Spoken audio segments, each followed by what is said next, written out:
I'm back. Okay, so look. Today, I'm going to be restoring this grill. I'm going to spray paint it down with some heat resistant black spray just to make it look brand new. Scrub it down, get rid of all the rust. This has been sitting around for years. This was actually my grandfather's, but I've never used this. But I have some projects that I'm about to be doing this summer that's going to require a lot more real estate space. So why not just make use of this? I'm going to show you guys what it's looking like right now so that you guys will understand, how easy it is to kind of restore a grill instead of just going and buying a brand new one. So as you can see, there's already like a lot of rust and stuff on the bottom. That isn't something that I'm necessarily as concerned about because of course food isn't going on there, but I will be scrubbing that down and spraying that down. I'm actually going to be covering all of the black surfaces with the spray paint, and I'll show you guys that when it comes in. It hasn't come in just yet, but let me show you what the inside is looking like.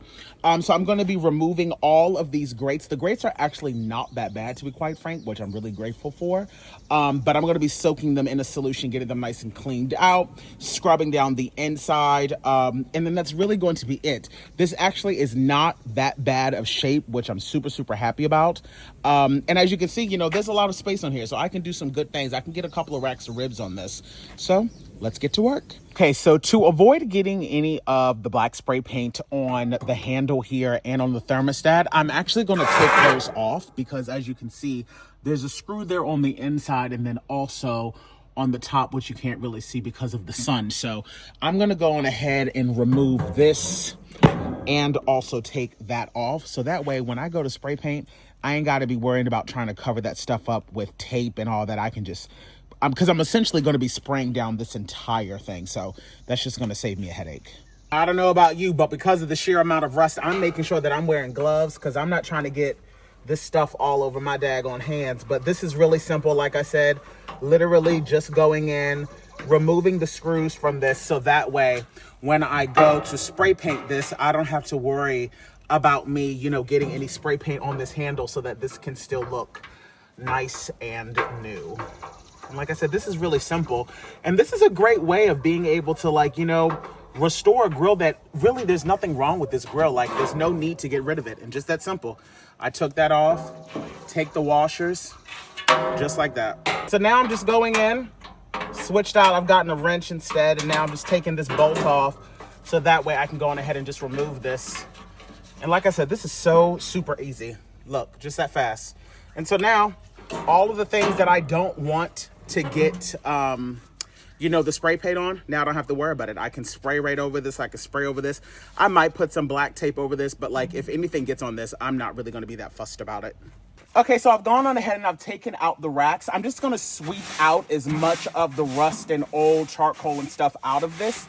And for today, I'm kind of breaking this up in parts. Today, I'm actually just going to put in some baking soda and white distilled vinegar and allow that to kind of sit on this. I'm going to give it a light scrub and then I'm going to fully spray it down and then allow this to fully dry.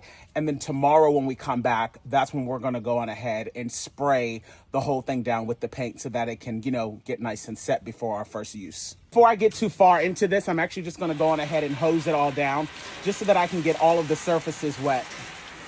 Okay, now, of course, we know that no food is going to be touching any of this directly, so I'm not going to be as particular about scrubbing this down, but I do want to get it as smooth as possible so that when I put the spray paint on, it'll lie on it, nice and smooth. So I'm just going to go in with some baking soda and I'm going to cover as much of the surface as possible. And then I'm going to go in with some white distilled vinegar and that's going to kind of help break up all of this stuff in here. I'm going to be using two different type of bristle brushes to clean this up. I'm using this one because this one is a little bit harsher and there's a little bit more buildup on this. So that's the reason why I'm going to use that. And now I'm just going to go in, like I said, with a little bit of the white distilled vinegar. And this is kind of going to eat away at some of that rust on the inside. It's going to make it a little bit easier to kind of break up. You can see how it's kind of foaming up. That's what you want. And now just go in and scrub the hell out of it. So after about 5 minutes or so scrubbing, like I said, scraping off as much of that stuff as possible. The goal here is not to get it perfect. It was really just to get it smooth. Now I'm just going to go in and rinse it all down. All right, so you guys can see with just that little bit of work that we've done, it's already starting to look completely different. And like I said, this is just what I'm doing on day one. I'm now going to allow this to fully dry out.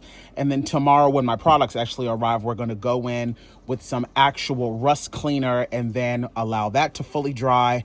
And then we'll finally put on that layer of the paint. But this is all we're doing for day one. All right, y'all, so we are now at day 2 and my products have finally just arrived. So this is what I'm going to be using to spray my grill with. Like I said, this is a high heat resistant enamel spray and it's a flat black. So I'm just going to be covering all of the surfaces with that. But before I do that, I want to use this Rust-Oleum Rust Dissolver gel.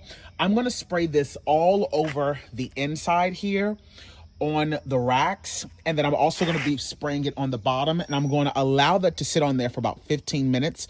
I'm probably not going to show you guys that part until after I've already cleaned it off, only because it's about to rain here in about 3 or 4 hours, and I really want this to completely dry so that I can also spray it down with the paint spray here so that I can get it in the garage and then just let it dry inside the garage. So just know the first thing I'm going to do now, spray this down with this, let this sit for 30 minutes, come back, scrub it clean, and then I'll show you guys what that looks like momentarily. I've covered all of the surfaces with the gel. I'm going to allow this to sit for 30 minutes, and then when I come back, I'll give it a scrub, and then we'll rinse it on down. I've also gone in and I've taken the racks and sat them inside of a wheelbarrow. I'm not concerned about this wheelbarrow being dirty because, again, after I rinse all this stuff off, this is all going to get completely burnt off for a good hour under some extremely, extremely hot charcoal, so I'm not really concerned about that. So I'm going to allow these to also sit for 30 minutes while that's also resting for 30 minutes as well. All right, y'all, this has now been going for 30 minutes. So now I'm going to go in with my scrub brush, scrub it all down, and then give it a good rinse down, and then let this completely dry. I'm going to do that for the inside, all of the exterior, and as well as the bottom part here as well. All right, so I'm going to give y'all one last look of what it looks like before I go in with this Rust-Oleum high heat spray paint. Like I said, I'm using the flat black. And I'm about to go in and give this a coat of paint right now and then let this bad boy air dry. And then I'll probably do the inside once this outside dries. Okay, and so already, even after the first layer of the paint, it's already starting to look absolutely fantastic. And this is the reason why I wanted to go in and kind of scrape it down as much as I possibly could so that that spray paint would lay nice and flat. As you can see, it's a nice matte black. I'm going to allow this to fully dry, wipe it down one more time, and then I'll go in and then I'll do a second coat. I'm not going to spend as much time concerning myself with the inside. I am going to spray the inside, but I really wanted the focus to be on the outside because, again, the food is not going to be touching, you know, the areas where the charcoal goes. So I don't want to waste my spray paint on that. I would rather make sure that I have the outside looking exactly how I want it. And just like that, this grill looks fantastic. I mean, I'm not going to say it looks brand spanking new, but it looks a whole hell of a lot better than what it did. I went on ahead and added those grates back on there, got those nice and cleaned up. I gave a light spray to those as well. And if anyone is concerned about the chemicals, don't be, because I'm going to do a burn off process, which essentially means I'm going to load this up with a lot of charcoal. I'm going to cover these grates full of onions, different vegetables and things like that, and just allow that to kind of cook and burn and, you know, kind of re-season the grates essentially is what I'm going to do. And then allow it to cool off, and then it'll be ready for grilling season. So, and I went on ahead and reattached the handle. I put that back on, the thermostat. And that there, my friends, is how I restored my grandfather's grill. Happy Father's Day.